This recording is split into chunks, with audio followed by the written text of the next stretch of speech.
Synopsis. We start on a good note, with the guys rocking out by the pool. But then... Carlos is convinced that it's a ghost, but Logan's theory actually makes less sense. It was the air conditioner, which kicked onto the lobby, created a backdraft, and caused the doors to shut. So, how do you explain the ghost table? I will tell you that later. Fair. The guys freak out over a loud bang, but it's not the ghost. It's Gustavo, and he needs to stay with them for the night since his mansion is flooded. Oh no! This is much worse.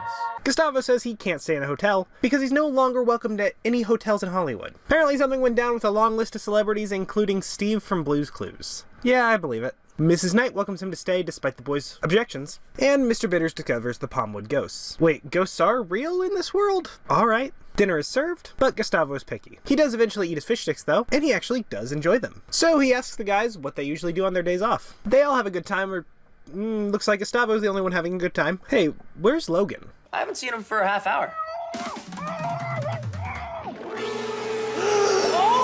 Oh! That's not... How did that even...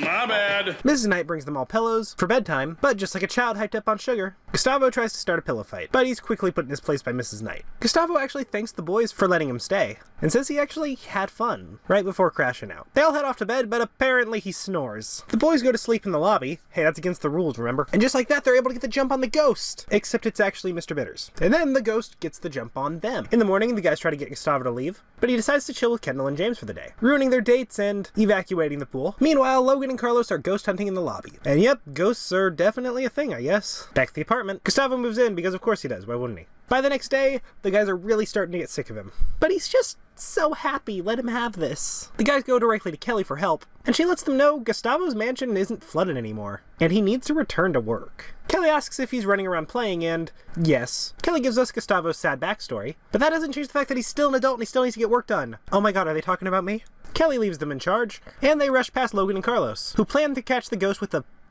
fishing net? Hey, stop doing that. Back at the apartment, the guys give us an honestly banger song.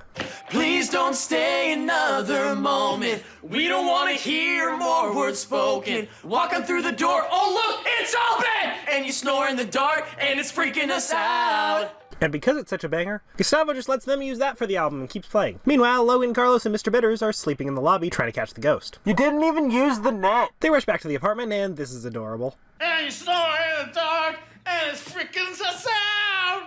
Logan tells them he shit his pants, and brings up a previous hockey game where they lost 8-1. Kendall uses this information to inspire them and says they need to solve this problem by working together. And they all rock out Luigi style. All except for Logan, who's the ghost bait, leading to a proper Scooby-Doo style chase scene, and an unmasking, revealing this was all just done as a low-budget student horror film. The boys agree not to tell, but only on the condition she scares Gustavo out of their apartment. He goes home, writes a new song, and I'm just glad he had fun. Thoughts. I love this episode. Such a breath of fresh air after the stinkers we've had recently. It was just truly great, and it's definitely one of my favorites. Simply based on the fact that we got to see another side of Gustavo we didn't even know existed, and it's completely adorable. Anytime I wanted to bring up something in this episode that felt a little off to me, the episode already did it. And usually when it did, it made me laugh pretty hard. Something I'll bring up in the trivia section, but I really dig the callbacks in this episode, since some of them were to just what seemed like throwaway jokes in previous episodes. And honestly, I probably wouldn't have even noticed if it wasn't for the wiki pointing this out. I honestly hope we get to see a lot more of Gustavo in future episodes and maybe the childhood he went through. And I don't feel ashamed to say he's my favorite character at this point. We got a new song in this episode, and I think it might be one of my favorites just based on the fact that this episode gives it a deeper meaning. Don't get me wrong, it was probably just a generic love song written by the guy who wrote the best Hot Shell Ray songs?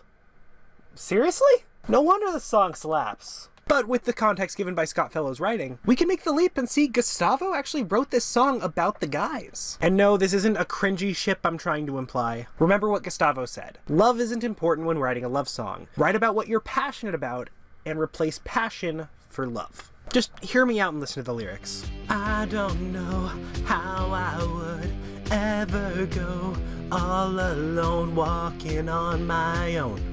Like angels, you were floating to me, that's how it should be. I don't wanna waste another moment.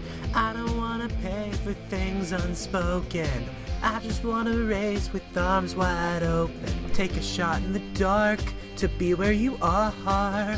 To me, this song just sounds like an ode to a friendship he never got to have as a kid, and he's finally able to experience it with these guys. People he's finally able to play and have fun with. since his mom wouldn't let him as a child. Maybe I'm looking too far into it, but the only person that can disprove this theory is Scott Fellows himself. And hey, if you're watching, Scott, feel free to hit me up. I'd love to interview you. I honestly can't find a single problem with this episode, at least from my point of view, so I guess that means I kinda have to give it a diamond record. Trivia. When the gang is getting their pep talk, they mentioned that their game against Duluth East resulted in Kendall and Carlos getting thrown out of the game for unsportsmanlike mooning. Now, I found out while researching this that it's actually mentioned in the pilot. Quick, what's the worst that can happen if I try and break him free? Juvenile, 1 prior for mooning, 20 hours community service. I can live with that. Such a neat detail I didn't even notice until I read the wiki. While I did have to do some digging to find this trivia myself, I should credit my sources. I got most of this information from the Big Time Rush fan wiki, specifically the blog Big Time Terror.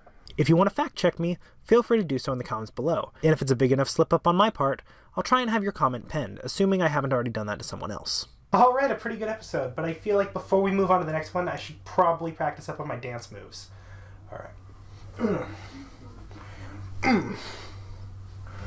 I don't know how I would ever go all alone, walking on my own. Like angels, you were floating to me, that's how it should be. I don't wanna waste another moment, I don't wanna pay for things unspoken.